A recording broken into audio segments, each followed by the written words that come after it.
LoveLine. LoveLine is meant for an adult audience. LoveLine may contain sexually oriented content. Listener discretion is advised. This is LoveLine.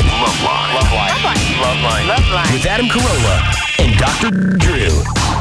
Hey, everybody, it's LoveLine. I'm Adam. That's Dr. Drew. I'm in New York City tonight. Phone number 1-800-LOVE-191. Dr. Drew is a board-certified physician and addiction medicine specialist. Adam, I'm confused. Usually when you spend 2 or more days in New York and then come on mic here while I'm in L.A. and you're in New York, you're loaded. Yeah, that's a good point. You sound quite straight tonight. I'm very confused. I'm glad you brought that up, Drew. Here's what happened. See, Drew, you don't know what it's like to get drunk. That's true. Not as an adult, anyway. Right. Whenever you get drunk or you get high or you get generally effed up, there's this threshold that you have to sort of step across. You know, it's that point where people are going, come on, let's just go out and get a couple slices of pizza before we turn in. You know what I'm saying? Yeah. It's that point where you have a little buzz going, but you're not going to throw up, and you can easily, you'll be none the worse for wear the following day, but you step over into that abyss. Yes. You open Pandora's box, and then it's just like it's like the beginning of the Twilight Zone. The clock's spinning around. There's dolls flying. You're flying into space at that point. This evening. At about now we start late here. I start late here. It's 1 o'clock in the morning here. So let me guess. Guess. You started the next day. I had a little buzz on about 9 in the evening. That's what I'm saying. And now this is now the next day for you. It's a new day. It's a new day. I see. And everyone said we're gonna go out. We're gonna get some cocktails. We're going out to eat. And I said, no. I'm going to the hotel. I'm going to rub out a smart smacky and watch a little TV. Rub out a smacky? What's a smacky? I don't know. Smacky? There's smacky. And I'm going to relax. I'm going to take a shower, and I'll be fresh as a daisy when the show starts. Well, I must say you sound that way. Well, I'm a pro, Drew. I don't know if you've heard. No, I have heard, but then again, you've not seen it. Not seen it. Be Real from Cypress Hill is going to be in studio tomorrow night. I was at Madison Square Garden doing this, what they call the upfronts. The upfronts at Madison Square Garden? Yeah, they do. What the hell? I mean, here's the whole thing. When you do a new TV show, they drag you out to these things called the upfronts, and you meet all the sales executive guys and advertisers, and you tell them what a great show you're going to have. Try to get them a little excited about it. Right. Yes, Drew? Yes. Drew and I did one. Drew's got a show coming out on Discovery Health. I got a show coming out on TLC. I also got a show coming out on Comedy Central, so I've had to go to 2 of them. Drew and I were at the Discovery one, and it's a little more subdued over there. Evidently.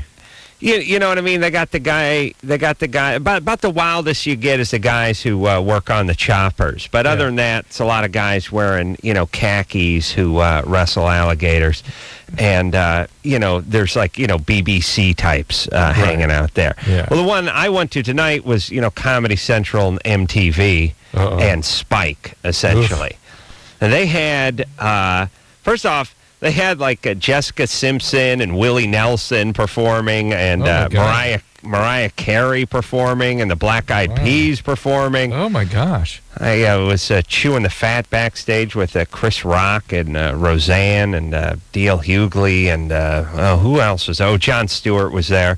So I don't know how it works, but they drag out all the A-listers, and then they parade them. Oh, and myself. And they parade them out for everyone to see. But it's like red carpet and flash bulbs popping. Drew, when they do those TV shows or movies where the person's walking the red carpet and you're hearing that pop, pop, pop. Yeah. That's about 70 years old now, isn't it? Yeah. It's all just digital stuff. Am I right? Yeah. You just hear click, click, click, click, click, click, click. That's what you hear. Yeah, it's not a black and white Scorsese film anymore. No, it's just you don't hear but they still use the sound effect of the pop and the pop and the pop. But Right, anyway, just like when the guy turns the lights on in the arena, throws that huge switch and makes that big sound, that big thunderclap. I'm not sure the guy when you turn the lights on. I've turned thousands of lights on. I never had that big. You know what I mean? Yeah, When I've the seen lights old actually gyms circa they're 32, but that's it. Right. So anyway, it was a good night and nice party afterward and all that. But I just decided discretion, better part of valor, Drew. What did you do? How many people were there? What did you do? In the audience, there's a couple thousand people maybe. And what did you do for them? I just went out and said hi and told a couple jokes, said a few things, and took off. That's it. So it Good was time. easy. John Stewart opened the night with some stand-up, hilarious as always. Willie Nelson and Jessica Simpson performing. Willie was like, what the F am I doing here? Like, he's just out there strumming that million-year-old guitar he plays, and Jessica Simpson is singing These Boots Are Made for Walking. No. And Willie's thinking, please, God, please Take me now. Please have an amp fall from the ceiling and crush me, please. Hey, by the way, someday that guitar of his is just going to be like, what, sticks and a couple strings? Yeah, just kindling. Yeah. What the hell? Yeah, it really looks like he's just playing a Duraflame log out there as it is. It's so beat up. But anyway, Willie Nelson and Mariah Carey was good. You know, say what you will, but the chick's got pipes. You know what I'm saying? So, Right. yeah. Take some calls? Talk to everyone. I'm ready to take some calls. Here's Dorothy, 21. Hi, Adam. Hi, Dr. Drew. Hey. Okay, my mom's a homophobic. Okay? She doesn't like gays or lesbians, and I want to tell her that I'm bisexual, but I don't want to kill her. Good hooligan. Dorothy's 21, Adam. What do you hear there? I hear 12, 11. Yeah, I was saying 11, too. Really? I was Yeah. between 11 and 12 on her Yeah. voice. Yeah. No, Yeah. I have a scratchy voice from something I did with my boyfriend tonight, so... Yeah. Right. Oh. I think it was from the oral her uncle forced on her when she was 11, but They could be. I want to ride the pony, Daddy. See, that's 3. No. what did you do with your boyfriend tonight? Mm-hmm. We had a bet, and I lost, and I had to give him oral. So I have a scratchy voice. All right. Chris is taking notes here. Yeah. Okay. So Dorothy, your dad, where's he? Good question. I don't know. What did he do Okay. when you were growing up? What was he like? Well, I met my father once, and that was it. How old were you when you met him? Like 6. Why'd you meet him? And why did he even... He was coming to see my brother for some reason, and I just met him then. No, other than that, when you were born, he was not around. No. You're sure of that? My dad's never been around. You weren't Okay. exposed to some, a violent, chaotic home environment with him that you don't remember. No, not with my father. With my stepfather. Stepfather. There we was go. violent. Okay. All right. Because that's what we're getting here is just chaos and some sort of developmental delay and angry at mom, and so now it's a little payback time. All right, but put her on hold for a second, Drew. Let me just say something. In a way, it's a little too easy because it's sort of like, when these kooky broads go to the psychic, and the psychic's like, you like chocolate. You may even be a chocoholic, but sometimes you beat yourself up for eating too many sweets. Yes. Right. Yeah, you're a creative person. Yes, but the job you have right now doesn't fully exploit that. Yeah, I mean, in a way, we almost know if they're calling the show. Stepdad did a little pounding on him, and biological dad wasn't on the scene. I mean, there is elements of that, but we don't absolutely, say that with everyone, and we hear something in her voice. That's right. And why, even though she has a boyfriend, she experiments with women, she has to tell that to her mom? Does she describe would she tell her mom what she did tonight with the boyfriend with their bet? Ooh. Drew, did you talk to your mom about anything ever? Are you kidding? Forget about sexually or not, just anything. Yeah, I talk to my mom all the time. We're very close. This is like the only secret I've ever kept from her. So you told her what you do with your boyfriend. You would tell her about the bet tonight with your boyfriend. Yeah. Ooh. I told her everything about me and my boyfriend. That you All right. have bets about oral sex and you give him oral sex. You tell your mom. Yeah. All right, but let's look at it this way. You know, by the way, No, she doesn't tell her that. I do too. All right, here's the thing. Oh, Mom should just chomp down on that cyanide capsule right my now. God. Here's the thing. Don't look at it as, your sexuality is keeping secrets from your parents. Look at it as your personal business as an adult. There are things that are your business that are private. I mean, you don't talk about your bowel movements and your urinary function and your intimate physical details with your boyfriend. I mean, you talk about things that are about values in the relationship and when should you and just philosophically how to and how do you feel about these things. But there are certain things that's you're 21, you're an adult. Are you out of the house? 14. Are you out of the house? No. Why not? Well, because I go to school and I bartend, so That is not to live on my own yet. Yeah, you can. Adam. There are no bartenders live on their own ever. No, That's a they job all where live you at can't home. they all live at home. Every one of them. Yeah, most of them, 3 high on a bunk, still in the rumpus room they grew up in. Dorothy, And, it's not a reason. Dorothy, I'm going to go out on a limb here and say junior college. So, Community college? yeah, I go to All St. right. Louis University. So, Ooh, St. Louis University, We've had really? a couple from those lately. I think it must Yeah. be some kind of junior college. Mental note, Drew. Don't let your kids go there. It's not Washington University, trust me. All right. So listen, Dorothy, I don't think you need to discuss this with your mom unless, of course, you're angry at her for bringing home that abusive stepdad of yours who beat the crap out of you, and then you can pay her back. And with by the this way, news. you need some boundaries with your mom. You have no boundaries with her. You live with her. She's in all aspects of your life. How about it's time to begin the separation process? Have a little bit of private stuff. Okay? And here's 21. Here's the thing. She's angry. She's furious at her mom for bringing home this course. abusive a-hole who beat on her, who Whatever he did did. God knows why. Whatever it is he ain't into or she ain't into, she's going to magically get into it and then drop a bomb on him. Drew, Amanda. what percentage, hold on a second, what percentage of people who magically just want to come clean with their family, what percentage of them isn't payback? Isn't? 5%. Isn't. 5%. Yeah, maybe a little less than 5%, right? Yeah, that's right. All That's right. Amanda, 16. Hello? What's happening? Okay, I have to get a hysterectomy. What for? I have active cysts on my left ovary and left side of my uterus. Wow. Yeah. Drew, how many 16-year-olds need a hysterectomy? Very rare. And Not Less than many. 50%, right? Wait a minute. I don't really know. Why do you have to get... This still is not making sense. Why do you have to get a hysterectomy? Cysts are just... They said there's too many to get them all removed, and they need to just take it all out. They're going to take the ovary out. And because I have multiple on the left side of my uterus too, not just the left ovary. And so they think that you'll never be able to be fertile because of these cysts? Yes, because for some strange reason they said that they're bleeding, and then I've been bleeding lately from me.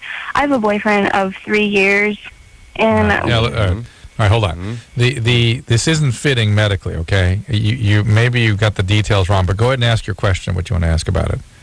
I'm just wondering, when I do get my hysterectomy, how is that going to affect me sexually? It's not going to affect you anatomically sexually, right? Because they're going to create a cuff at the end of the vagina, and you're just going to have a normal vagina. The problem is... Oh, was that what they do? Yeah. They put like a ham in it? What do you mean Right, they make they a ha- cuff? They cuff the top of it. They just make a dead end, basically. It's called a cuff.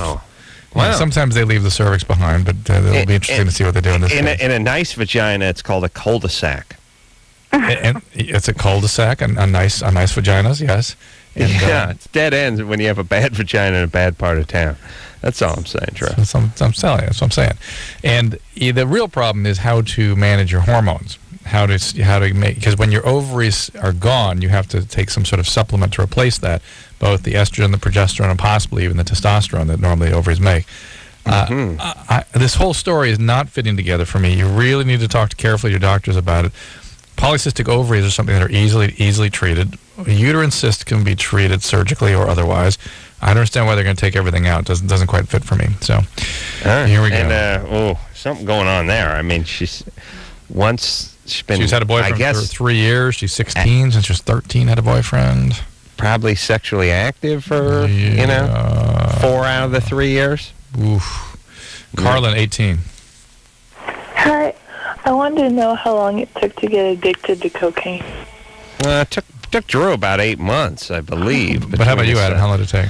Almost overnight. I was in love with the book of sugar immediately. He went right to the crack. And once you're smoking cocaine, it's fairly instantaneous if you're genetically prone. I was watching an episode of T.J. Hooker the other night. They called it. They kept calling it Snow, and then they were like, "We're going to score the Snow White." They said at a certain point. Yeah. They used to have good drug names. Were you addicted to something else first, pot or something? No, not really. My mom says I'm alcoholic, but I was on Ritalin for 6 years. All right. So here we go. What are you going to do about it? I stopped it. You stopped the cocaine. You were able to stop. Okay, then you're not addicted. If you can stop, you're not addicted. But don't be surprised if magically you find yourself using it again. Yeah. Drew, let me ask you this. My therapist said that. Yeah. Whatever happened? Now it's like crack is crack, or meth is methamphetamine, and coke is coke. There used to be some great names. You know what I'm saying? We pretty much stay with the pharmaceutical names now. Blow, cocaine hydrochloride. Yeah, but it used to be like I said, the guy powdering his nose and Snow White and Booger Sugar and nose candy. It was all good stuff, Remember that song from the 80s, that one, White Lines? Yeah. We had those guys in the studio. Remember that, like 10 years ago? Yeah. And he went through about 30 different names for it in that song. Anderson, we got to have that song. I'm just telling you, kids, it's your job. It's every new generation's job to come up with goofy names for pot and cocaine. You know what I'm saying? Yeah, you're right. No, listen, they used to be what we call street names. In fact, when I used to write books, I'd have to write little sort of glossaries of what kids call drugs. And I think with the advent of pharmaceuticals, Vicodin and Norco now are more popular than cocaine. We'll just stay with the name. Just stay with the name. I'm just saying, they've all become junior pharmacists. Kids have dropped the ball on this one, Drew. Yeah, there should be a whole new generation of people coming up with names like Booger Sugar. I mean, that's how, and who could ever forget? Give me another one. Oh, you're going to do one? I thought Anderson was going to play the song at that point. That's what I was hoping, but thought maybe you'd jump in. Drew, have you ever cued anybody and had them do what you wanted to do? No, I know. No. I have this magical way of thinking. I wish. All right, let's take another call. Yeah, Sarah, I don't have it at my disposal. Sorry, guys. And by the way, Carlin, please get some treatment. You're seeing a therapist. Follow her direction. If this keeps coming back, which usually the biology does drive you back to the drug, it needs treatment. Sarah, 18. Drew, just let you know, I heard you. I can't find it. Okay. Well, sing it, Drew. White lines blow more. Yeah, everyone knows that song. Yeah, it's a good song, actually, if you break it down lyrically. Mm-hmm. It's a hell of a lot better than Finger Popping Time. Or just dropped in to see what condition my condition was in. Oh, please. Sarah, what's going on? What's up? Oh, well, I was just calling because my boyfriend and I, we've been together for 3 years, and for, the past year, whenever we have sex, it burns so bad while we do it, and then the pain, intensifies even after, especially when I try to go to the bathroom. And I've tried to go to my gynecologist, and she says that nothing's wrong and that I'm just not waiting.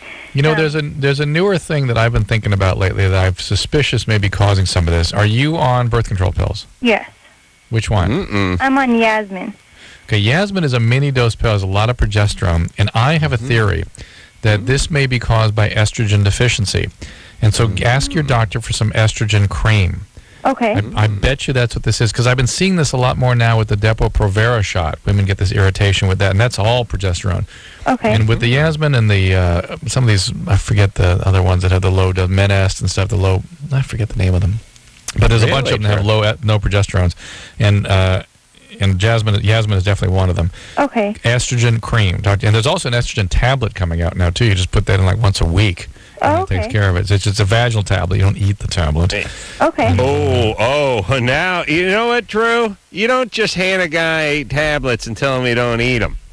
Wow. Yeah, but they're loaded in an applicator.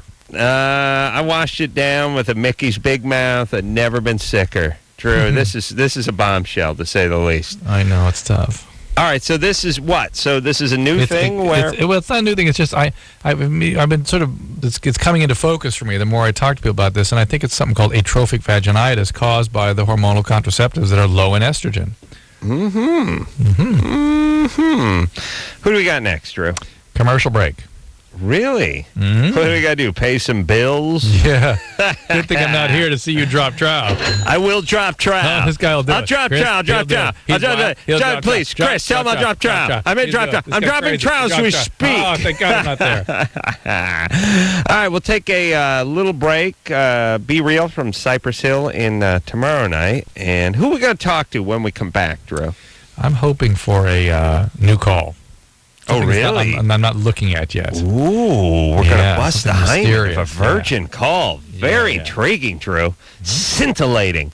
We'll take a quick break. We'll be right back after this. LoveLine. We'll be right back. Please hold.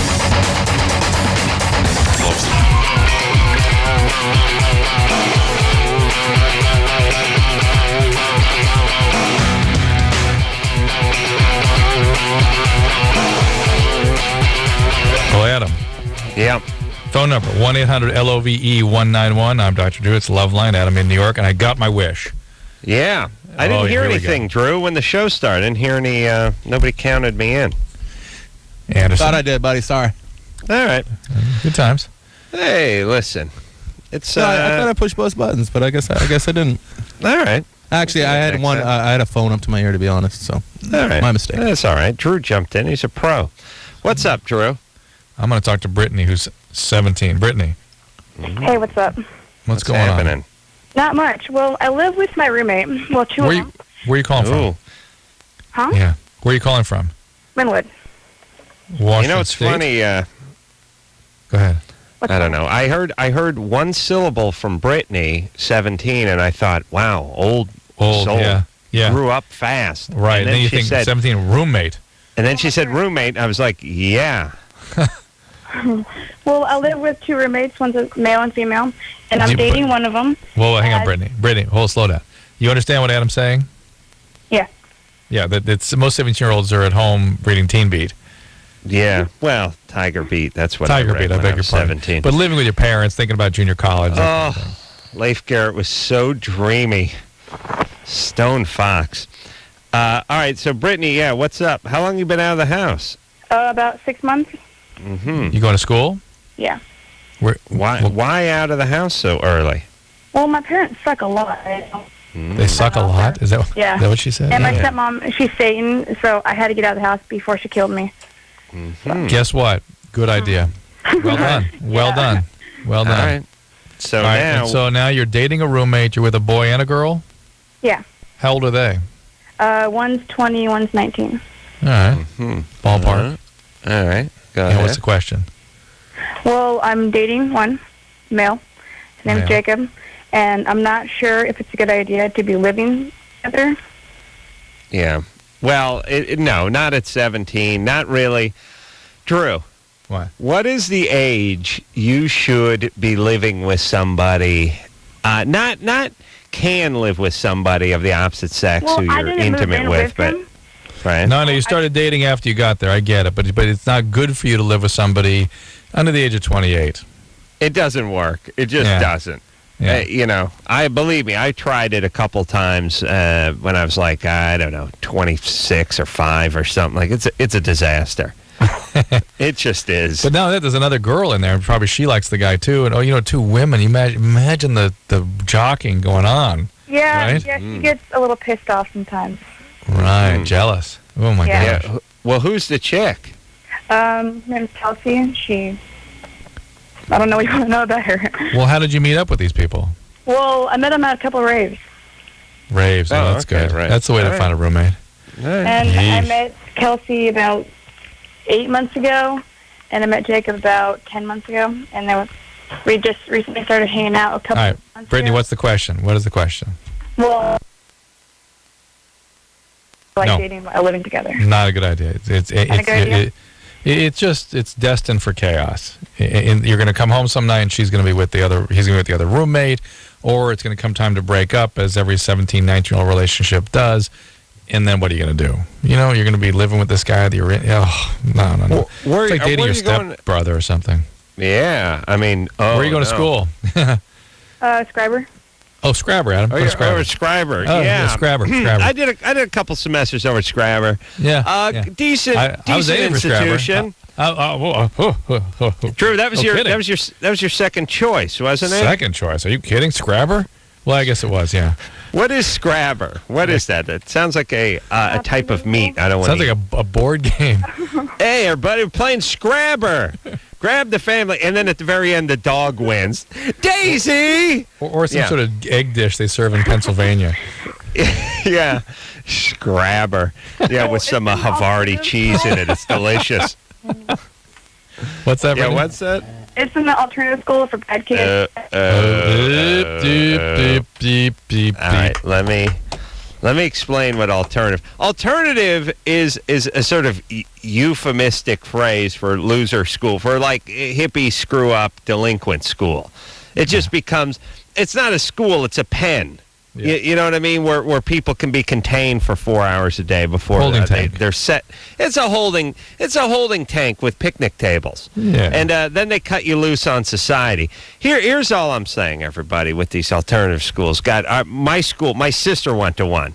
It was they carve out a corner of the high school and they put a shrub around it, and then they give it some name like Amelia Earhart or something that sounds great. And then a bunch of losers just sit around and smoke until noon, and then they cut them loose, and then they go out and commit crime. Here's the thing: you're not in school when you're going to alternative school. You may as well just get a job. Take the GED and go get a job. So You're not Adam, doing anything. This Go runaway ahead. bride thing, I did the Today Show this morning at 4 a.m. Ooh. And, of course, I get the... Well, tell the story. Tell the story first. There's this woman that disappeared 3 days before her wedding, basically, and lived on a bus for 3 days and didn't take care of herself, and then called 911 to the police in Albuquerque and said she's being held captive, and she was psychotic. And then she goes home, and then the whole world becomes interested in this woman because it fits the model of a romantic comedy once called Runaway Bride. Yeah. Richard Gere. Right. And so everyone becomes interested. These poor people are being scrutinized, and this woman is ill. And the pastor keeps going on, goes, oh, she's got a lot of talking to do, this thing she's never told anybody before. So far, I've never seen anybody talk through a psychotic break. That's something I just, there's something else. And so I got on the Today Show. I said, look, this woman, thank God that her husband or to-be is supporting her, but she's ill. They're going to get her treatment. She can get fixed. And it's not like she betrayed him. She is not ambivalent about the marriage. She just went berserk. And whether she has a medical problem, a brain tumor, a thyroid condition, or she's bipolar, or she's on speed, whatever it is, or maybe somebody gave her some medication that whacked her out. I mean, that's certainly possible. A doctor might have done this to her. But it's a medical psychiatric illness. And so now everyone's talking about runaway brides, and here's Jason, who may be a runaway groom. Really? Wow. What? What's he saying? Did he just let the S-bomb go? No. How old is Jason? 22. Jason? Hello, how you doing? Good. What's up? Getting married in a few days. I'm having second thoughts. Mm-hmm. Well, some of that's normal, right? Yeah. How old's your wife? She's also 22. 22. Why are you guys getting married so young? What's the hurry? I just really love her. Well, then why are you having second thoughts? She's just been acting kind of strange the last few days. Last few weeks, actually. Well, what are you going to do 3 years from now when she acts strange, at least 2 weeks out of the month? Just cancel the marriage at that point? Yeah. 2. He's being kind. Yeah. That's on a 3-week month, Drew. Come on, Jason. What's the deal here? And you're committing to somebody for life. Your parents aren't together, are they? No, neither of them are. Yeah, it's interesting how for you it's like, hey, I'm not quite getting along with this bitch anymore. I've got to leave her behind. That if you really understood commitment, you wouldn't even be thinking that way. So maybe you're not really at a phase in your life yet to be making that kind of a commitment. Yeah, here's the thing too. I'm doing an informal survey of a lot of people I know, and it seems like they end up getting divorced about the time their folks got divorced. I don't know why it should be any different. It's not different for anything else in life if you really think about it.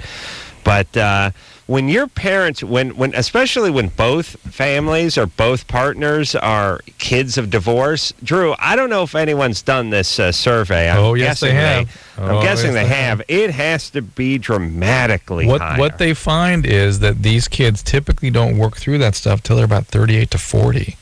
And so that's why there's so many first go-around marriages that fail. The second ones tend to succeed. Yeah. They have trouble with stable relationships. Well, the second one succeed because the guys have lost their will to live by There is that. Yes, there is that. And it all works out. But, Jason, the marriage is on for what? Saturday? Sunday. I guess Sunday. And 5 days. And here's the other thing, too. As a dude, once you get married, you relinquish whatever trump card you were carrying, whatever power you had. Do you know what I'm saying? That's all you got as a guy. Because the woman wants to get married, and as a guy, you really have nothing. You know what it really is? It's sort of the equivalent to them with the sex. We tell women all the time, look, you have all the power in the relationship. You are the keeper of the vagina. You should realize the power that you have and utilize the power that you have. For guys, especially younger guys, when they've been with a woman for a while and she wants to get married, that's it. And once they relinquish that, it can be a bumpy road. And it's okay to have second thoughts. Yeah, it's natural to have second thoughts, but boy, to have second thoughts because she's sort of behaving strangely. She's not ideally meeting your needs now. That's the kind of stuff you're supposed to hunker down and get through and get used to getting through. Okay. Well, wait a minute. Let's figure something out. What are you guys doing? Are you both working? Yeah. Kind of work? We both work. I cook. What does she do? She is an EMT. That's a decent gig. All right, so listen, Jason, do you have any kids? I don't cook. Do I have any kids? No kids. Right. You don't cook what? I don't cook it. I cook a nice restaurant, not like, Denny's or anything. All right, we'll call you. Doesn't really matter. Those guys are in demand. Those cooks, Adam. Every time we meet a cook. I know. Well, first, call yourself a chef. Right. Why not? That's okay. Yeah, I'm a chef. All right. So you have a decent gig. She has a decent gig, and you've been together for how long? Over 2 years. All right. We give this one our blessing, especially since it's coming on Sunday. Yeah. So stop freaking out and just go ahead and do it. You get divorced if you have to. Or if not, don't wait till Sunday. True. What are? Yeah, do it tomorrow. Here's the other thing: don't expect the relationship to go on. They were asking me, Katie Kirk's going, well, how does somebody get over the betrayal if somebody walks away off the altar? I'm like, there's no getting over it. That's the end of the relationship. That's it. That's implicit in that action. That's just boom, that's it. If the dude splits, there's no getting over it. If the chick splits, the guy may look at it as a reprieve or, you're dodging a bullet. You know what I mean, Drew? But, yeah. I mean, Drew, be honest. Let's try to be honest here. Let's try. I think I'll be better able to than you. Go ahead. If one of our old ladies just walked out, left us on the altar, there'd be some apologizing and some little soul searching. Well, my first thing would be like, we can still party, everyone. Right. Number one, but I got a lot of booze here, and I hired a band, so let's not lose the deposit. And the ice sculpture's melting, so let's get down. Number one, but number two, as a guy, seriously, you could say, all right, listen, I'll hear whatever it is you have to say. We'll talk about it, and a year from now we'll try it again. Right? You would not feel overwhelmingly betrayed, but I was ready. I was ready. I was ripe. Yeah, you were ready, but I'm just saying, if you got the bad news, you land on your feet, Drew. You're a survivor. That's what I'm saying. That's what I always call myself. I'm telling you. That's what I'm saying. Yeah. All right, who do we got, Drew? Let's try this. This is Carrie. We're staying with burning vaginas for a little while. 19. Nice. Our phone number is 1-800-LOVE-191. Carrie, what's going on? Hi, I was just having a question. I heard the girl calling earlier saying that her and her boyfriend were having sex and that there was burning afterwards. Right. And you had made a comment that it was about her birth control. Well, I made that. Hang on. So that she had seen the doctor, had cultures, been examined, and there was no explanation for it. When everything else has been ruled out and they're still burning in somebody who may be on a low estrogen pill, estrogen deficiency may be the culprit, and she fit that very nicely. Yeah, but I have also been to the doctor, and they say that there's nothing wrong with me. Everything's normal, but we're having this burning, and I was just wondering if that had anything to do with us having sex all the time, because we are trying to... I was going to say, that is the number 2 reason that women get this burning, is they go on too long. They go on well into the ouch phase, and then try to do it again the next day. This is ridiculous. Your vagina is not made of leather. You can't just go. Most women, after about 10 minutes, get significant irritation. Okay. Well, well, hold on a second. How old are you? 19. I'm 19. This may be God telling you something, too. Like, don't have a baby. Didn't she say she was trying to have a kid? That's what I'm saying. Maybe God's telling her something. Why are you doing that at 19? Right now, for us, the time is right, I guess.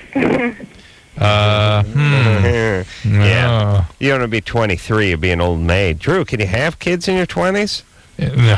It's dangerous. You hear about it. You hear about a Russian woman every once in a while having a kid in her 20s, but it is dangerous. Yes? We've also been trying for 8 months, and I just find that kind of odd that we're both really young, we don't have any health problems, but it's taking us this long to even conceive. Oh, good. Thank Christ. I hope you miss for another year. No, 8 years. Thank you. Here's the thing. And what kind of guy, Drew? What kind of guy? How old is your boy? Yeah. How old is what is he, a husband? No, he's just my boyfriend. Husband? How dare you, Adam? That's a commitment. What are you talking about? Your boyfriend? Not even your fiancé, your boyfriend? Yes. Well, we're planning to get married. Well, Well, sure. they're going to make the commitment, but the kid, that's only 18 years. How old is your boyfriend? He's 19 also. Oh. 19 also. And what does he do for a living? Metal. Excuse me? Huh? What's he do for a living? He actually works at a fast food restaurant. But I have a really, really good job, actually. What do you do? Oh, pray tell. I can't wait. Yes. What do you do? I work at one of the top hospitals. Doing what? Doing what? Neurosurgeon. Lead. A neurosurgeon? Yeah, 19. Good. What do you do? I'm in housekeeping, but I make really, really good money, and I have awesome benefits. Really? But he works at a Noggles. He works the window at a Del Taco. He makes $4 an hour. You have a decent gig, except for you're pulling yourself out of the game because you're the one who's going to get pregnant, have to take off work, and then allegedly or presumably have to take care of this child. That remains to be seen. So what's the plan then? You got the guy who's serving up the Bell Beefers, is the sole breadwinner of the family? Gary, please hang in there a little bit. Yeah, what are you doing? What is that? I mean, why? Why do it to yourself? You're not even married. Why at 19? And let me tell you this, Drew. Tell me. I have another theory. Go. You're not casual about kids because you see the amount of effort and money spent and fretting your parents did. Even if they effed you up royally, they still walked around all day, wringing their hands, talking about how they were going to pay for college. Right. Talking, but when you come from families, I know because I come from one of these families, where there's a lot of families where kids ain't no big thing. They're just whatever. Yeah, there's no money set aside for college. You don't have to worry about, orthodonture or any, it's like... I don't. The reason I can't understand is why have kids if you're not going to invest in them and make them the best possible adults they can be? Why what are you doing? What do you have? But it's almost like the decision they make about having a kid is almost like the decision you make about getting a dog. It doesn't have the same weight. It doesn't have the same gravity. It's not that big a deal. You're absolutely right. It's like a dog. For that, the parent, it's like, how because of your family and where you're from and where your wife's family's from, you guys feel a pressure and an obligation to stay together, focus on the kids, pay for college, get a piano tutor, get a math tutor, all that stuff. When you don't have any of that stuff, there's no pressure. So you crank out a kid, and if it doesn't work, well, it's just like a bad job, You just move on to the next one, whether it's a relationship with your kid or a relationship with your husband, boyfriend, or, whoever your baby's daddy is. Sad indictment, but right. But it's true, Drew. You're right. You come from a world where there's pressure. They come from a world where their dad took off and went to Florida when they were 8. What you're saying is I'm just uptight. Yeah, you're the man. That's what our callers hear as you say that. You're Squaresville, baby. Let's take a break, Drew. Yes, indeed, we will.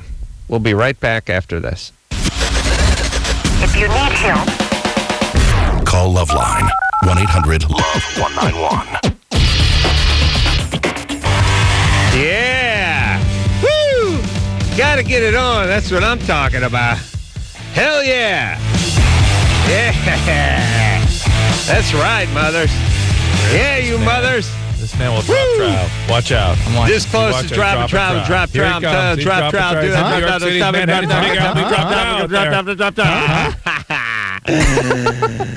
Yeah. What the hell did Chris get involved with dropping trout? Hey, Be Real is going to be in here tomorrow night from Cypress Hill. Drew? Yep. I bet he's going to be baked. Yeah, surprise. I remember I flew with those guys once to Portland, and the second they hit the ground, that was their concern. Speaking of baked, how much weed does Travis from Blink smoke? That was interesting, wasn't it? Ooh, yeah. It's rock and roll. I'll tell you, the one thing you can do, you can smoke weed and play the drums. You know what I mean? It certainly seems that way. There's a whole bunch of stuff you shouldn't do when you're high, but playing the drums ain't one of them. Who are we going to talk to, Drew? We're talking to Krista, who's 19. Hello? Krista? Yeah. Hi. Hey, what's going on? Happening? I woke up and I heard people talking about, they're 19 wanting to have a kid. You crazy? I'm 19, and I think about that, and it's like, oh, my God, how stupid are you? What? Good. How old were your parents when they had you? My mom was 21 when she had my brother, and he's 2 years older than me.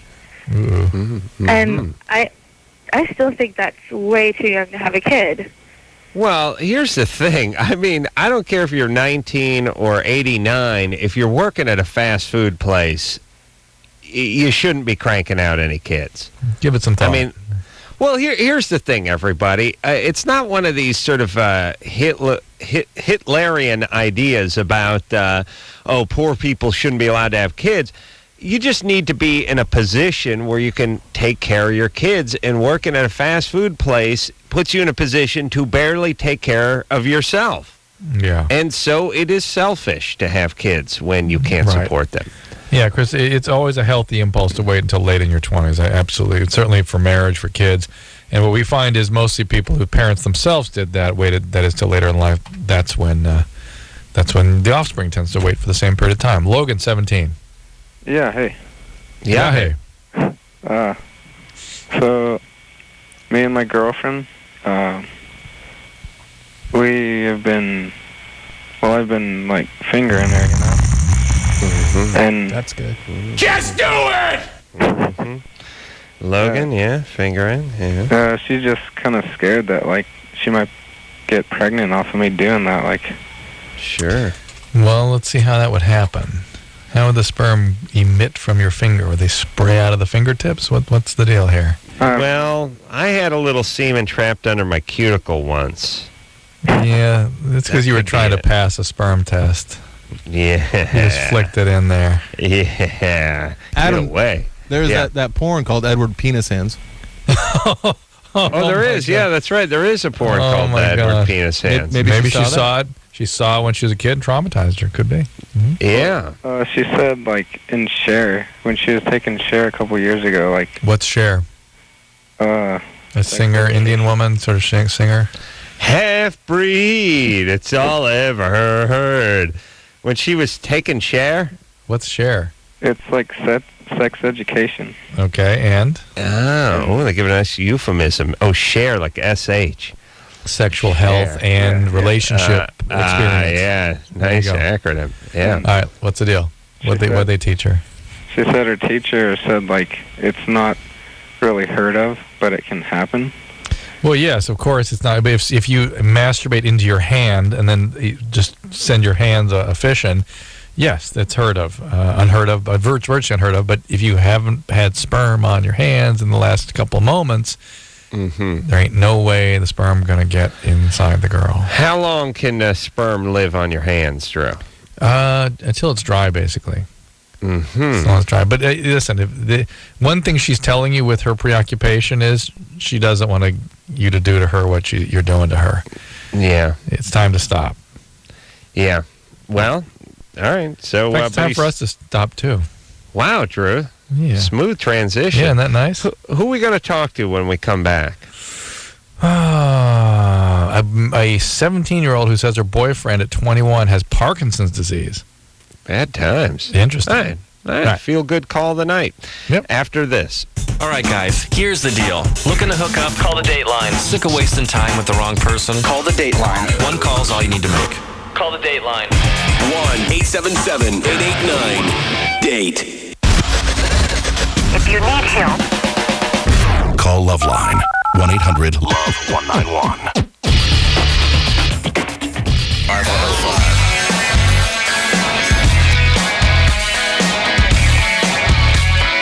Hey, everybody, it's LoveLine. I'm Adam. That's Dr. Drew. I'm here in New York City. Had to do a little business. Yes, Drew. Yeah, I just give the phone number. It's 1-800-LOVE-191. Have you done anything interesting out there other than stand up in Madison Square Garden? No. Anything New Yorky, you know what I mean? You go down to the meatpacking district. I went to the fudge packing and well, you always visit that. That goes I always swing by the fudge packing district, yeah, you know. It sounds funny. It's funny. It's serious business for you, though. It is. And now they expect me. No, I got in last night, did this show, got back about 3:30. I watched a little TV till 5. Did this one? Did the do not disturb sign, because I know, you know, they like to come make the room up at like 9:20 in the morning sometimes, you know. Yeah. So I did the do not disturb thing on the door. So they called at like 9:45. No. Yeah, and they're like, when do you want us to do the room? Oh my God. And I'm like, I went to bed at 5. But here's the other thing. I don't know how you work this out, Drew. But mental note: I'm never going to the Regal Royal. Anyway, yeah, go ahead. You know, but they got those toilet seats that squirt you in the ass. Oh, that's where we learned about those, isn't it? Yeah. Yeah. I was sleeping on it. I liked it so much when the phone rang. I was still camping on the toilet. Just a nice warm spittle heading right in the took-eye. It was awesome. But here's the thing. You know, hotel phones ring. The phones in your room, they ring like phones ring in movies as far as the cadence goes. Yeah. Like, you know, like what? A fire alarm. But the cadence is faster. Uh-huh. You know when you're watching a movie and like the person finds the mom comes home and she finds the ransom note. Yeah. And she's looking at it. And they do that shot where the trike is turned over in the yard and the wheel's turning real slow. And then all of a sudden the phone rings. Bring. Bring. Bring. Like it just keeps ringing. It rings about every 10th of a second. It reboots and rings again. And every time I see that in a movie, I think to myself, my phone rings, and then there's like a good 5 Mississippi in between the next ring. It doesn't just keep going that way. Yeah. But in hotels, it keeps going. It's like ring, ring. So anyway, it's of course, it's pitch black in the room, and I stumble for the phone, and I pick it up, and I hear the dial tone, and the phone's still ringing. Mm-hmm. Because it's one of those phones that has like 2 or 3 lines on it. And, of course, it's pitch black and every button's the same shape. So I just keep punching buttons while the phone continues to ring. You should leave it on the line it's on. Do you know what I mean? Like, when you pick it up, you should be talking to somebody. Oh, my God. Punching around in the middle of the night. So, anyway, they had to nail me down. By the way, here's how you know you're lazy. I was like, come back at 2:30. And here's the other thing, too.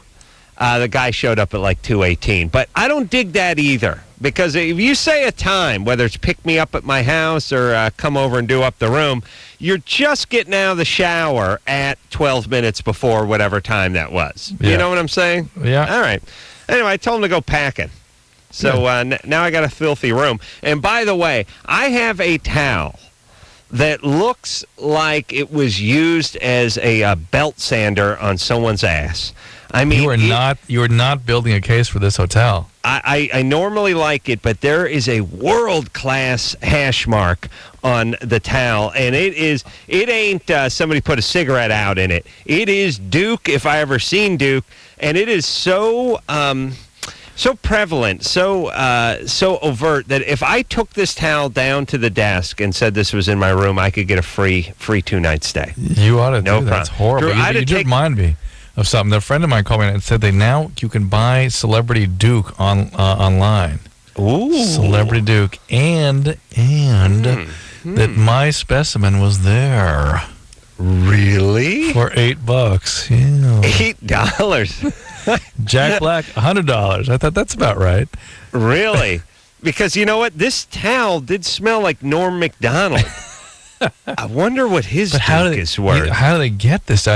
She speculated it's from if you've ever given a lab specimen, somebody ripped this crap off, so to speak. Drew, do you really? I gave a specimen some 7-8 years ago. Well, you know, they say Duke, it's like fine wine. It only gets better with age. Can you But wait a minute. That? Yeah. Really? You have a fecal sample for sale? That's what she said. That there's this person that sells Celebrity Duke. And Drew, could you verify it through a DNA testing? No, because maybe there's some cells in there or something. It's outside your body. There's must some slough in there, probably. Yeah. I like to think your mother could recognize it, though. You know what I mean? I think a mother always knows her son's Certainly. Duke. I mean, let's be serious. The what we've subjected our wives to over the years, they could at a 100-yard distance. I could tell your Duke. Yeah, I would match it up to what was left on my penis. Same tire tread. Hey, Drew, remember that? Remember when tire treads were a big thing in TV movies? Like they pour plaster Paris molds. The tire tread matches up. Aha! What happened to tire treads? All right, but here's the thing. Your Duke is on essentially some website. Yours is $8. Jack Black's is $100. Yeah. That's all right. That's about, yeah, that's about right. And who is who's selling for the most on the website? I don't know. I was recoiled by the story and didn't ask any more questions. Whose Duke do you think would go for? Whose Duke would go for more money, like Hitler or like Princess Di? Or Carmen Electra? Yeah, Carmen Electra. Really? Because there's you could get some use out of it. Just saying. Okay. I know what you're saying. Let's keep on keeping on, Drew. 1-800-LOVE-191. This is Marie, who's 17. Mm-hmm. Hi. Hey. What's up, Marie? I have a question. My boyfriend's diagnosed with Parkinson's disease. Wow. And we were planning on getting married and stuff, but he told me that he wants to do that still, but he wants to go live in a home in Fresno so they can take care of him. And I'm wondering, is there any kind of treatment they have to kind of prolong the effects and stuff? The what? Prolong, you mean decrease the evolution of the disease? Yeah, how old is he? He's married a 75-year-old? He's 21 years old. That's crazy. Did he do some drugs in his day? Is that what happened? He used to do a lot of drugs when he was younger. Yeah, that's how you get Parkinson's. And by the way, the whole Michael J. Fox thing, when they were like, it must have been some viral outbreak at this camp of young people on that movie set. I thought, young people do other things than pass viruses around. You know what I'm saying? There's certain stimulants and drugs and the designer drugs and stuff that can give you Parkinson's disease. Really? Sure, absolutely. Well, how does that work? It burns out the cells. It's excitotoxicity, just the way ecstasy and speed burn out the mood center and the memory centers.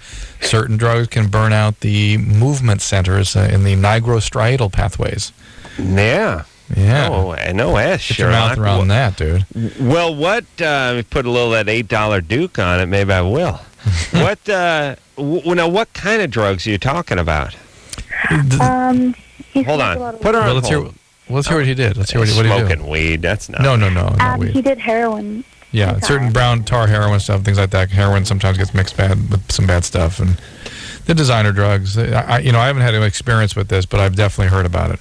All right, but Drew, let's say this. If you get Parkinson's at a very young age from doing drugs, you had to have some sort of predisposition, didn't you? No, it's usually you just got exposed to the wrong stuff. There's certain drugs that are well known to do this, and usually it's in the sort of designer camp. Remember when there were a lot of designer drugs around? Remember that whole thing? Well, Parkinson's was one of the common outcomes. Not common, but more sort of notorious outcomes from those. And certain heroines can do it too. So, but you can also get it in your 40s, can't you? Very rare. It's something in their 70s typically. All right, but not any more rare than getting it from drugs, is it? You know what I'm saying? No. Somebody under 70 gets it. My brain, I immediately think drugs. Immediately. There's all sorts of theories about viruses and this and that, but it's drugs. Turtle farts, you think drugs? No. Everything reminds you of drugs. But we just played Bakersfield. It's so well known that it does that. Why do you need another diagnosis? This guy's a drug addict, did lots of drugs. That's what happened. All right. I've seen some strange. Listen, I've seen some strange movement disorders from intravenous drugs. I had one guy that had. Hold on. Speaking of movements, let's see if we can get Drew's fecal matter up to $10. Everybody, come on. Hey, I'm on that site. I can tell you about it. Well, hang on a second. Let me just finish this one thought. Then I want to hear about it. I know I'm going to vomit, but I had one guy that had I think it's called a butterfly palate. He'd open his mouth, and the soft part of the palate was flapping like a bird. I want you to imagine what that feels like, because he'd injured some of the movement center in the brainstem from heroin. And it you mean it was palpitating? It was flapping. I mean, like nothing you've ever... Imagine opening your mouth and just having the whole back of the mouth just flapping like some sort of bird. Incredible. Right. But it wasn't physically injured. It was convulsing. The movement area, the brainstem that controls that part of the throat, was permanently damaged. Right. But I'm saying there wasn't a hole in the guy's soft palate. No. The palate was just flapping around. And imagine what that felt like. He couldn't talk. He couldn't swallow. And that's the kind of weird movement stuff happens with drugs. I bet he gave great oral, though. All right. So, Anderson, what do you got? Yeah, so here I am. It's a joke site, pretty much. I'm trying to buy your fecal matter, Drew, and it won't let me add it to the cart. I really can't put it in your cart. No, it says add to cart, but it won't allow. And it's not just fecal; it's bacteria, urine, skin cells. Is Adam in there? No, there's only 18. It's kind of a strange mix. What's the list, and how much do they want? What do they want? This is difficult, so bear with me because the computer's behind me, so I'm going to have to spin and move. But Donna D'Erico's out of stock. Oh, really? Yeah, I bought her out. I drove the price way up on D'Erico. Oh, my. We got Debbie Reynolds, Tom Schneider. Tom Schneider. What's one of his dukes going for nowadays? Bacteria's up $5.75. Let me check the fecal. And I tell you, if it's a penny over $10, Drew, this is an outrage. Because I remember when you could grab Tom Snyder's Duke for under $3. Okay, I may be dating myself.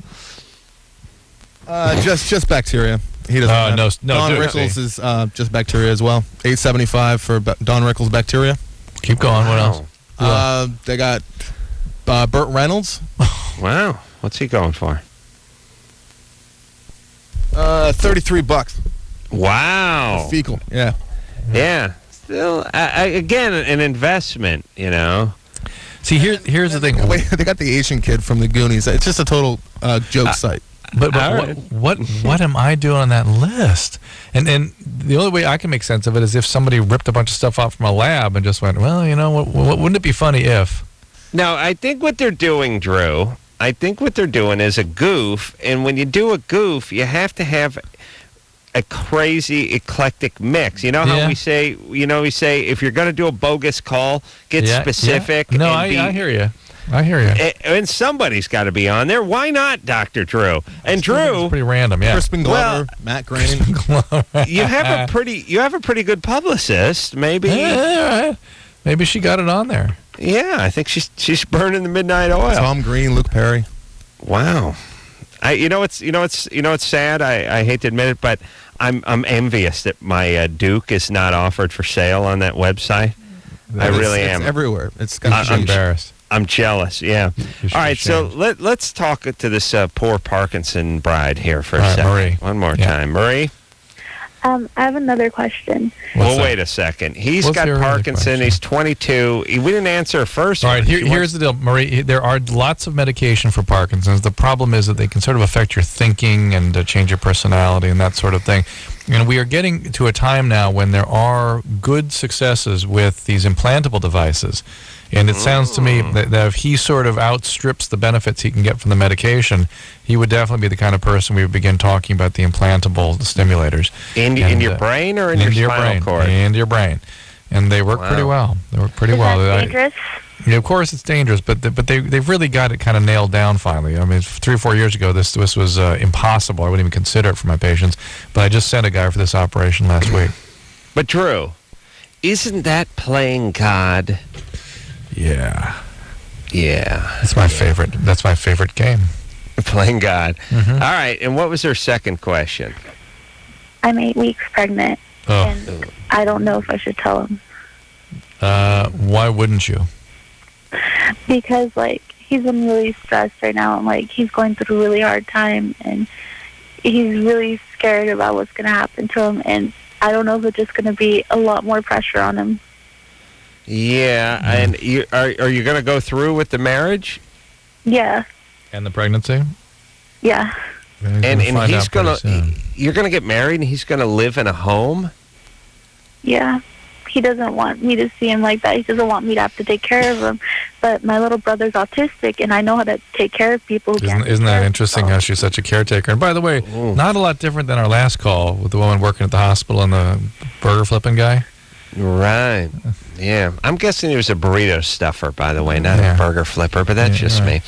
All right. So, well, you're gonna. I don't know what can I say, everybody. All right, Marie, put her God on bless. hold. Good Here's luck. the thing. Good luck and God bless. But listen, everybody. You try heroin, you like it. Now you're strung out. What do? I got pregnant. The guy's got Parkinson's from doing drugs, possibly. I'm 20-something. He wants to get married. What do I do? Well, at a certain point, it's like saying my back's up against a brick wall and there's a couple guys with machine guns at the other end of the alley. What am I going to do? There's no good answers at this point. Right. The time to have made some of the decisions is before you got backed into this alley. Before you married the guy, before he impregnated you, before.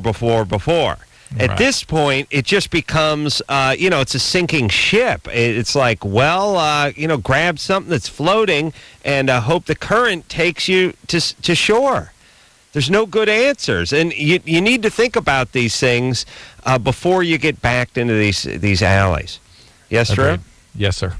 All right. Yes, Mr. Corolla. Well, I'm really telling the kids. I'm giving the kids what for. This is now Jim, who's 19. Mm-hmm. Yes. What's up, Jim? My girlfriend was giving me oral one night. Mm-hmm. And when I ejaculated, after I ejaculated, she kind of kept on going. Yeah. And I like that. Yeah, and when after she pulled away, my hands got numb and my fingers curled and I couldn't keep my hand straight, and I got a real tingly feeling in my jaw and my limbs, my extremities, pretty much. That really you're describing hyperventilation, really. Yeah, So and you're love. breathing too, and that's that too. But you're breathing too much, so over breathing. So Your hands can clench up, your jaw can clench up, you can get tingling in the extremities. That's hyperventilation. That's a keeper, though, by the way. The one who keeps going. You know what I'm saying? Yeah. Nice. Yeah. Drew's a man of extreme and exquisite passion. Bottomless passion. He's a bottomless pit of passion. He doesn't really understand oral like us less passionate types. But that is a keeper there. Mm-hmm. So all right, so he's fine. What's that, Jim? Yeah. It was just a normal thing. I was just breathing too much. No, it's not normal, but it's over hyperventilation would be the most common reason. There are other electrolyte problems, calcium, magnesium metabolism issues, even potassium metabolism problems, but that's unlikely just from what you were doing there. Drew, let me ask you a question. What is the best thing? I was thinking about this today. I was, I got in at the crack of F last night, stayed up till 5 in the morning, slept all day, and then got up and ran on the treadmill in the gym. And it come about 4 o'clock, I realized I hadn't eaten since I was on the plane like 24 hours ago. What is the best thing, the best sort of one thing you could eat? Now, I ended up eating a banana because that's always been my go-to thing. Mm-hmm. What's the best one thing you can eat if, you're sort of on the go, you can't sit down for a meal, but it's been a day since you've eaten something. You need to get stuff in you. What's the best thing? I'm not sure there's an answer to that, Adam. But is a banana better than a corn dog? Or yes, very definitely. But it always is, though. That's the thing. And so, yes, fruit and vegetable would be sort of your first go-to. But it depends. If you're going to go run on a treadmill, you may need some more simple carbohydrate just to get things going. The fruit may not be quite enough. If you had yourself a choice between a small steak and a bran muffin, what would you go? You'd be better off if you're going to get on the treadmill. You're better off with the bran muffin.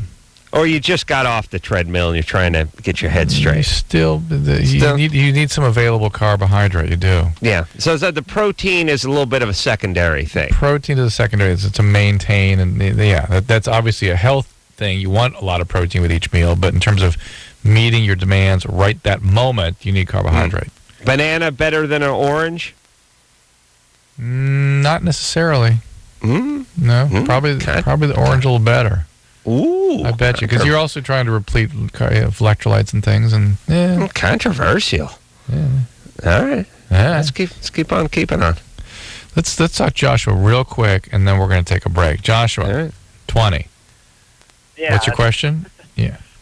Basically, my girlfriend is about 7 months pregnant, and her hormones are going crazy. She wants to have anal sex. Okay, hold on a second. Hold on. See, that's called good radio, Adam. Yeah, that's a teaser, baby. Yeah, okay. All right. We'll take ourselves a quick break. I'm out here in New York City, just outside the fudge packing district. Drew over there in Los Angeles. We'll take ourselves a quick break and get into the pregnant anal question after this. Hello, this is your radio. LoveLine will be right back.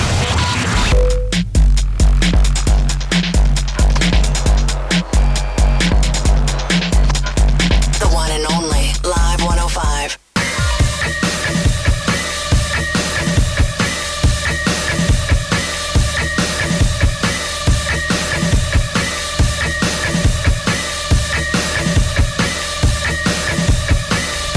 Hey, everybody, it's LoveLine. I'm Adam. That's Dr. Drew. Phone number, 1-800-LOVE-191er. Yeah. Be Real in tomorrow night from Cypress Hill, by the way. What's up, brother man? Not much, but I want to talk to Joshua, the pregnant wife. Or girlfriend. I don't know. How dare I assume it's a wife. Joshua? Yeah. So. How old is Joshua? 22? 20. Pregnant, I'm holding my breath, wife? Girlfriend. Oh, how dare I? Oh, wait, we were engaged, but not as of right now anymore. But how come? Yeah. Well, I'm just curious. Well, let's runaway bride stuff. How'd that work? What do you mean? What happened to the wedding? Well, I guess I kind of got cold feet. I'm 20, she's 19. Marriage little too soon, I guess, but Yeah. we'll see how it works out in the future. Have a couple kids first and then settle in. Yeah. Barely. Sure, I gotta say, this is refreshing, hearing young people taking their relationship responsibly. And to the next level. To the next level, Adam. Not ready to get married yet. Okay. He's 20. What's up? Well, like I said, basically, her hormones are going crazy. We still have sex all the time. But I mean, she wants to have sex more or less now? Well, we have sex about as much as we can, but she has been coming up with new ideas and wanting to do stuff that we can't really do. All right, hold on a second. Hold on. First of all, how far along is she in her pregnancy? 7 months. Okay, and she's wanting to have sex more now. Well, yeah, her hormones are going crazy. She just wants sex all the time, every night. Okay. It's either I have sex with her or I sit there and help her while she uses her dildo. That's my choice. All right. Yeah, All right. Yeah, as choices go. Yeah, could be paper or plastic. You know, among you the got best. sex or dildo. Yeah, that's solid. Yeah. And so it what could is be one of those things, like it could be like, lethal injection or the gas chamber. Yeah, but you get you get sex or dildo. That's nice. And so what is your question? She wants to have anal sex. She brought it up the other day, and I remember hearing one of my friends who was pregnant a while back say that they weren't allowed to have anal sex while they were pregnant. And I just want to know what the whole deal is. I don't understand why we wouldn't be able to, but at the same time, I don't want to go in and do something that I'm afraid is going to hurt my child. You know, it's an interesting idea. Anal sex can cause... I'd not thought about this, and I had never heard of or been taught that people should avoid it.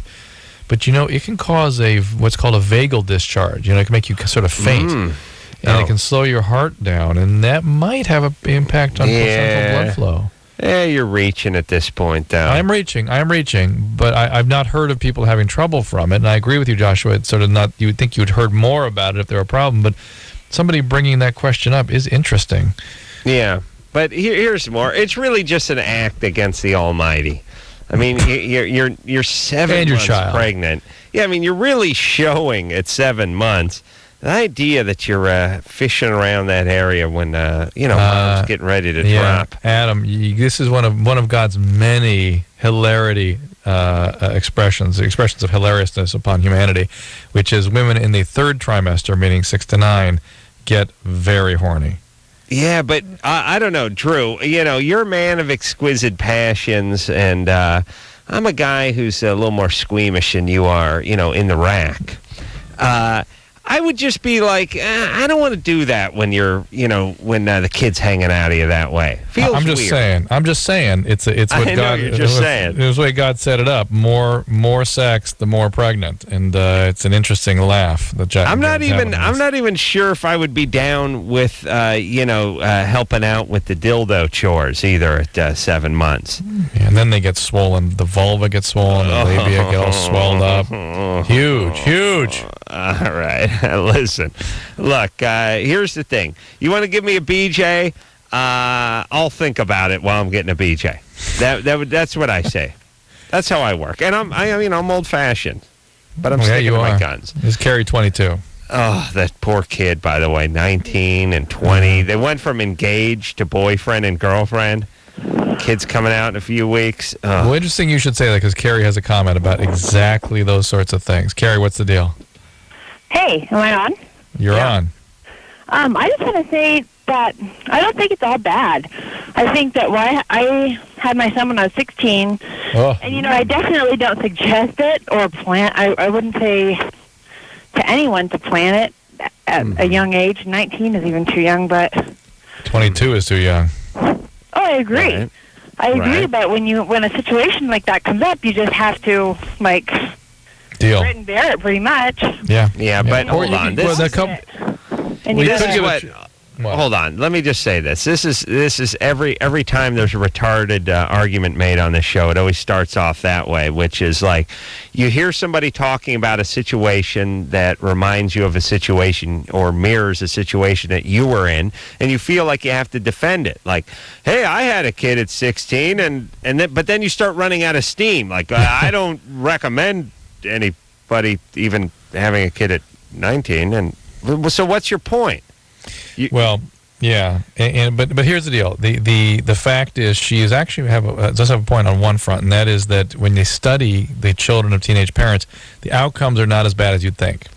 On the other hand, we on this show talk to a lot of screwed up kids, and when you ask them about their heritage, the parents were 16, 18, 20, and that helps screw people up. Well, look, here's the thing. It's not a death sentence for the kid, you, or society. I mean, but what about adoption, by the way? What about not having a death sentence and give the child up for adoption to really parents who are motivated, ready? Well, but you're asking for a sort of maturity that doesn't come with 16-year-olds who are getting pregnant. It's a different person. Right.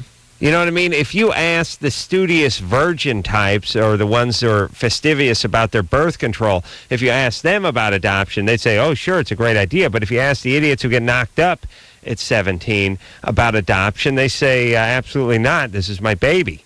Carrie? I think it's a great idea. I think adoption is a great idea. It just wasn't a great idea for me at the time. Why? I don't know. I was kind of screwed up, too. Like, well, didn't you? That's what Adam was just saying. Yeah. But, I mean, shouldn't you, as the screwed up mother, shouldn't you have been the one to give the adoption a try? Well, she screwed up. He's growing up good, and hopefully I'm going to go to school and have a great career, and I'll be able to get him into a good college, and, you know, it's all right. like... Where's the dad? Where's the dad at? He left when I told him I was pregnant. And how did you raise your kid? I've been going to school. Grandpa, Adam. I've been going to school. I've worked since I saved a bunch of money when I was pregnant, and I've just been working and going to school. And you're not living with your parents? No, I'm not. You never did throughout the whole pregnancy. Well, I lived with my mom until I got out of high school. Well, when I was the month before I graduated, I moved out of my house. All right, but still, that's how you did it. You relied on your support of your family. Well, my mom's a single mom, and she... Oh, hold on, Drew. Hold on. I'm shocked. I can't believe it. Yes, I cannot believe it. How does that work? I don't know. It takes a big man to admit when he's wrong, and I was wrong. I figured they were just a nice Jewish family living up in there. Whatever. All right, so listen. Here's what I'm saying. It's yes, you did a good job with your kid, I'm sure, and God bless you for sticking around and doing what you had to do. I'm just telling people it's a horrible idea to try to do it. It's like, look. And it does tend to create that transgenerational pattern. You should take a good look at things, Gary. Yeah, see if, call us back in, I was going to say 20 years, but make it 8 years and tell us whether your kid's a single parent. I'm going to put my money on yes. Well, it's a male. He won't be around to deal with it. Oh, okay. He'll be, well, that's cool. At least he'll be freed up. Here's what I'm saying. Maybe he'll create a few single parents. That's the good news about the male. I'm just saying, everybody, whenever anyone wants to get into that, like, hey, not everyone who goes over Niagara in a barrel gets hurt. I know. I'm just playing the odds and telling you it's probably a bad idea. Not everyone who gives birth in high school has a crappy kid or, gets their life ruined by it. Not all of them, but most of them. Then that's what we're saying. There's always exceptions, but although it doesn't necessarily sound like Carrie is an exception just yet. Not just yet. We'll see. She's doing okay, though. What are you going to do? All right. It tends to sort of peter out one generation to the next. You know what I mean? It doesn't go away, but it gets a little better with each generation. It takes about 5 generations for it to go away. All right. Steve, 21. Hi. Hey, Steve. Hey. Good. Hey. Well, my question is, I've been going out with my girlfriend now for a year and a half. It's coming to the point now where we've been talking about moving in together and everything. Her parents are actually having a house built for us to move into. They're really well to do and everything. And there's a lot of overlying problems with this whole situation, though. Well, let's get some details here. Are they super wealthy family? Yeah, I wouldn't say super wealthy, but I mean, he did buy the house outright, and it was like $185,000. Wow. Yeah, it's a deed-restricted community that he's having it built in. And what the hell that mean? Hold on a second. How old is Steve? How am I? I'm 21. Yep. 21. It's Crazy. a what restricted Deed? community? It's a deed-restricted community. What does that mean? You know, where they like do all your yard work for you. You got access to like a gym there, a pool for free. All right, and so why? It's a community. It's like a community, plan. It's like a community, yeah. Yeah, it's like Leisure World for young people. Yeah, it's like we leisure. Why are the parents so? Are they expecting you to marry her? I think in a way, but it's more that they're kind of like almost a bad influence on my girlfriend almost. So is it just that whatever little Susie wants, they're going to give her whatever makes you happy, honey? We'll set you up with your boyfriend. Actually, you can play house. It's kind of the other way around. She's really insecure about everything. But, I mean, she's got enough self-confidence to tell people no when she doesn't want to do something. When it comes to parents, she doesn't have that at all. It's like she wants to just please them constantly. And we're running into problems with that because anytime, you know, because we're moving in together, I try to have an opinion about things. Yeah. And she doesn't want to hear my opinion. She listens to her parents' opinion, and that's it. Yeah, but that's what you call a meshed family system. And how old is she? Yeah. She's 21 as well. Yeah, you're not going to change that at 21, and nor are you going to change it probably ever, frankly. So you don't think it'd be a good thing to talk to her parents about it? Oh, young, you're dear naive, Steve. Families like that usually perceive even. Let's take her for an example. Your girlfriend. Okay. She will be perceived by them as to be either in or out. That is to say, they are completely under their sway. She is to please them in all ways, or to the extent that she begins to individuate and move out, they will freak out and they will not have a daughter. I have no daughter. They will reject her fiercely. So you think she's worried about that too? Well, whether or not it's whether or not it's explicit, that's on a psychological level how those families operate, and so they have her basically hostage. And at 21, it take a lot of therapy to get her sort of shaken free from that. And it's not boyfriends that shake them free; it's therapists. And even then, it's done slowly and carefully and subtly, without, you don't want to traumatize everybody. People, it's the exact opposite of what we were seeing earlier. Adam was talking about the parents who do nothing for their kids. This is the other end of that spectrum, and it can be traumatizing for kids. It can delay their development and whatnot. And it's interesting. It tends to be. Certain Middle Eastern families, Eastern European families, certain ethnic and geographic regions tend to be prone to this kind of thing. Mm-hmm. So this is kind of a bad situation. It's not a bad. It's not. No, I mean, listen. We talk about bad situations on this show every night. It's not bad. Yeah. It's just not emotionally healthy for your girlfriend. But nothing you can do about that. Well, Drew. It kind of has repercussions for our relationship, though, too. Yeah, of course. Put Steve on hold. Yeah. I got to blow some wind for a second. Go ahead. Drew, true or false, you've been in relationships where their parents have been sort of, on the spot. True. So have I. It's almost never a good thing. Mm-hmm. Mm-hmm. It just isn't. Maybe it's because I was a colossal loser at the time, and drove a beat up pickup truck with no cranks on the windows, and swung a hammer and everything. But I give me parents that aren't involved any day over the ones that are involved. True, sometimes you get the involved parents that are nothing but great, but if you had to make a choice, you'd err on the side of uninvolved, right, Drew? You as the boyfriend, but if I were the parent of the daughter, no. Well, you're not the parent of the daughter. You're just trying to bang the bejesus out of her. I'm just saying, the boyfriends aren't always motivated with the greatest of intent. I know. You're speaking like a dad, not like a boyfriend now, Drew. That's right. That's right. Put that boner hat on and get on the same page. Is it on? I'm with you. Thank you. Oh, dude. Yeah. No, I just mean there's here's what you want. You want the parents involved to a degree. You want them to care a certain amount. You want them to be involved a certain amount. You want to check in a certain amount. You want that. but you don't want that intrusive thing where they're picking out, clothes and curtains for you and the daughter, and it ends up being a blessing, or I should say more of a curse. It starts off like a blessing. We also don't want that thing that you had where you're sitting there at dinner with the dad and he's asking you about your career and giving you the third degree, and remember that one? Oh, yeah. And clearly digging a hole that you're going to have to jump in. Or I'm thinking about doing comedy. Comedy.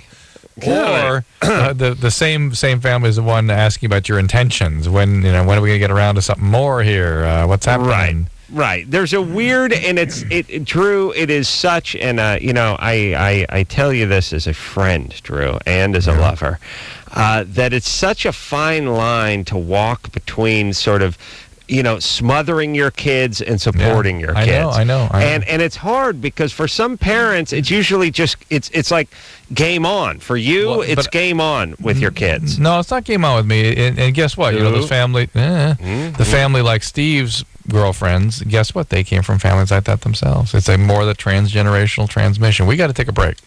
What? Say it again. Transgenerational transmission of trauma and attitude. Yeah. Oh, you need something that starts with a T at the end, Drew. I'll think about it during the break. Transgenerational trauma transmission. There you go. All right. It sounds like a super band. I know, a car. Yeah, like some of the guys from Guns N' Roses got together with the folks at Three Doors Down. Yeah. And they created a super band. There you go. All right, let's take ourselves we have some really good calls coming. We have a girl who's been attempting to deep throat and barfed on a couple guys. Nice. And we have a threesome relationship that went awry. All right, what is our answer for Steve, though? Steve is to decide, here's my basic answer, Steve. Don't live with your girlfriend. Keep boundaries clear. In a system where there are no boundaries, you can get sucked into a vortex. Okay? All right. I rented Sucked into a Vortex last weekend. You did. There you go. We'll take ourselves a quick break. Be right back after this. Hello? Who's this? This is LoveLine. 1-800-LOVE-191. LoveLine will be right back.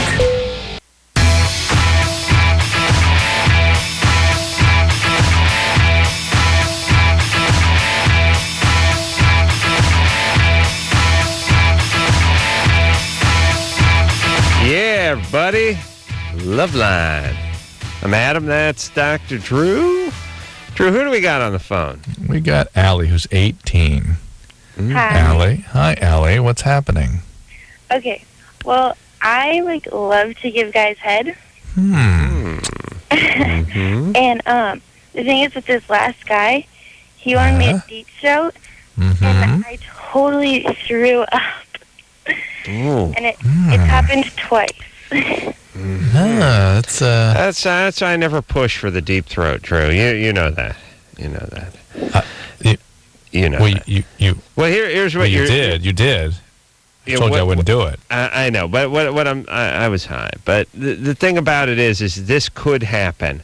Plus, I don't like seeing my penis disappear. It makes me feel small. You know? I understand how it does not happen every time. Oh, please. It's how you get around it. You take a bath. Your stomach. You fill a bathtub halfway filled with water, and you line it and you just hold your nose. You get used to just breathing out of your mouth, or something like that. Somebody told me once how you swallow swords or something like that. There's training.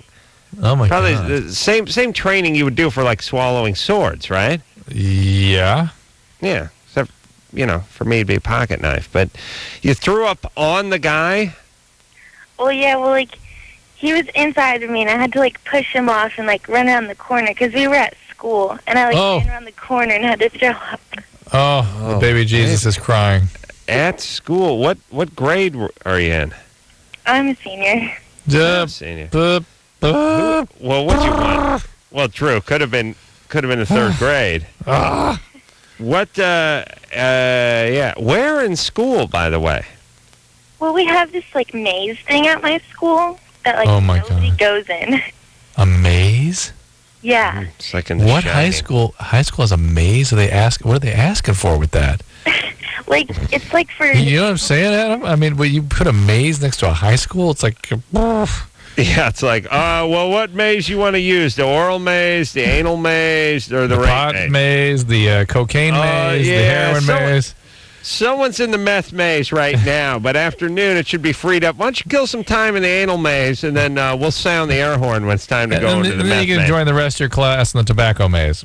No, it's like a ramp for the disabled students, like with wheelchairs and stuff, but nobody ever goes on that. So I'm like, hey, let's hook up in there. Okay, we're intrigued. What the hell? A ramp? Yeah. What? It's like a ramp, but it's like... Well, okay, here's what it is. Okay, it's called a maze because it's one of those... It's one of those traversing... It's back and forth, yeah. It's one of those step-back things that you have to have because the grade can only be so steep for the wheelchair. And it must be enclosed. That's why they were able to go in there. Yeah, it's huge. Yeah. It's like really, really long. Really? How many people in your school do you have in a wheelchair? I don't know. Not a lot. One. Come from California. Yeah. Here's what would really... that's just... All right, anyway, don't get me started. All right, Al, we know you like to do this. You're doing fine. Don't go any further with it in terms of the deep throating thing. You're going to gag. You're going to aspirate. You're going to hurt yourself. Come on. Was the guy your boyfriend or just some dude? Let's ask. What was it, Allie? Just some kid. Kid? Well, how did you know him? Do you like him? Yeah, I really like him. Oh, baby, I don't know. I hear that voice too. What's going on? What do you mean? Where's Daddy? My dad is gone. He abused me. Sexually abused you? No, not so much sexually, like verbally and mentally. Physically? Yeah, physically too. And what do you mean not so much sexually? Made you look at porn and stuff? Dusting of sexual abuse. No, yeah, like, I personally think that I was sexually abused, but I don't know, like... Well, let me add my personal opinion to that, too. I think that's probably right. I think your personal opinion is right. Just judging by your behavior. And, like, my grandpa is a child molester. And, like, fantastic. Yeah, fantastic. And so, like, I don't know if my dad took after that, but, like, I get, like, flashbacks and stuff from, like... Are you getting treatment, Allie? Seriously. Get some treatment. Are you getting treatment, psychiatric care? I used to. Let's get back to that a little bit. You're really going to hurt yourself. You're going to get an STD. You're going to get a reputation. You know what I'm saying? Too late. Yeah, listen. Take care of yourself, stripping with 119. It's not good. Wait a minute. Oh, yeah. I mean, yeah, it's bad. But, I mean, yeah, Drew. And, you know, it's great, too, when you're just a dude who got the BJ in the maze. You're like, she's totally hot, man. She just loves it. She just likes that. She loves chode, dude. All right, let's quickly. Some people are born with it. Quickly talk to Dana. She's 25. We have like 30 seconds. Dana, what's the deal? Well, I am involved in a threesome relationship. And my... Perfectly natural. Perfectly healthy. Well, yes. my partner and I have been together for about 4.5 years. And you and the girl? No. My partner's the male. And why did you bring another girl in? It's something that we had kind of decided on about a couple years ago. When he said, "I got to bring another girl in this." No, it was partially my idea because I'm bi as well. So, all right. So basically, my question was that we've been in this particular relationship for about 2 months, and as far as the sexual part goes, we, like me and her, will have sex without him, or he will have sex with her without me, or we'll... We got 10 seconds. What's the question? Well, basically, when he was with me, just with me a while ago, about 2 weeks ago, we were having sex and he couldn't stay hard. And I was wondering if that has to do with some kind of mental, like some emotional issue that's going on, or if it's just overexertion because he's... All right. Well, listen, he was probably high, but, guys have bad days every once in a while, even the best of us. But not only that, this is such a great relationship. You can handle all aspects of it. The guy has a little erectile dysfunction. You freak out about it? Give me a break. Yeah. All right. Look, we all know what's going on here. This is a disaster. Yeah. All right. We'll be back. All right, guys, here's the deal. Looking to hook up? Call the Dateline. Sick of wasting time with the wrong person? Call the Dateline. One call's all you need to make. Call the Dateline. 1-877-889-DATE. If you need help, 191.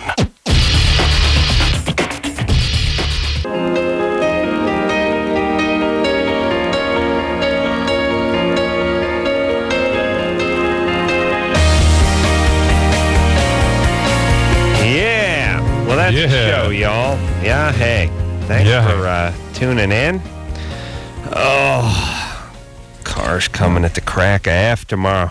Go to the airport? Oh, yeah. Are you coming home? All right, brother, man. Yeah, coming home. Going to be in studio tomorrow night with Be Real from Cypress Hills. So we'll catch a nice contact high. Cool. Oh, yeah. So until next time, it's Adam Carolla for Dr. Drew saying mahalo. This has been LoveLine. The opinions expressed on this show are not necessarily those of the staff, management, sponsors, or this station. The producer for LoveLine is Annie Gold. LoveLine is a presentation of Westwood One Entertainment.